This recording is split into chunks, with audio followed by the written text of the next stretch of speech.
আসসালামু আলাইকুম রহমতুল্লাহি ওবরাকাতুহু। আলহামদুলিল্লাহ, আশা করছি আপনারা সকলেই আল্লাহর অশেষ রহমতে ভালো আছেন। আমিও ভালো আছি। আপনারা দেখতে পাচ্ছেন যে আমরা খেলাধুলা করতেছি। আসলে খেলাধুলা করার উদ্দেশ্য হচ্ছে, আমার বন্ধু যে নাহিয়ান কায়সার, সে খুব ভালো খেলাধুলা করে মাশাআল্লাহ। সে আমাকে বলেছে, বন্ধু চলো খেলাধুলা করে আসি। তো গেলাম খেলাধুলা করতে। তো আমি যতটুকু পারি, আমি আসলে এত ভালো খেলা পারি না। নাহিয়ান আমাকে বললো যে আমি তোমাকে খেলা শিখাবো, চলো। তো এই আর কি, ওর থেকে সাহস পেয়ে গেলাম খেলাধুলা করতে। আলহামদুলিল্লাহ খেলাধুলা করেছি। এটাও তো একটা শরীরচর্চার ব্যাপার। শরীরচর্চাও হলো, খেলাধুলাও হলো, আনন্দও হলো, সময়টাও কাটলো রমজান মাস।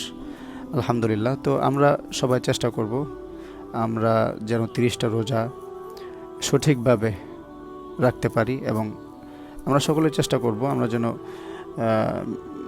মোস্ট অফ দ্য টাইম আমরা যেন আমলে ব্যস্ত থাকি ইনশাআল্লাহ। আল্লাহ তাআলা সবাইকে কবুল করুক। আর এরা হচ্ছে এই এলাকারে, আমরা যে এলাকায় তারাই পড়ে, এই এলাকার ছোট ছোট আমাদের ভাই এবং হচ্ছে বড় ভাই সমবয়সী, আমরা একসাথে খেলাধুলা করেছি।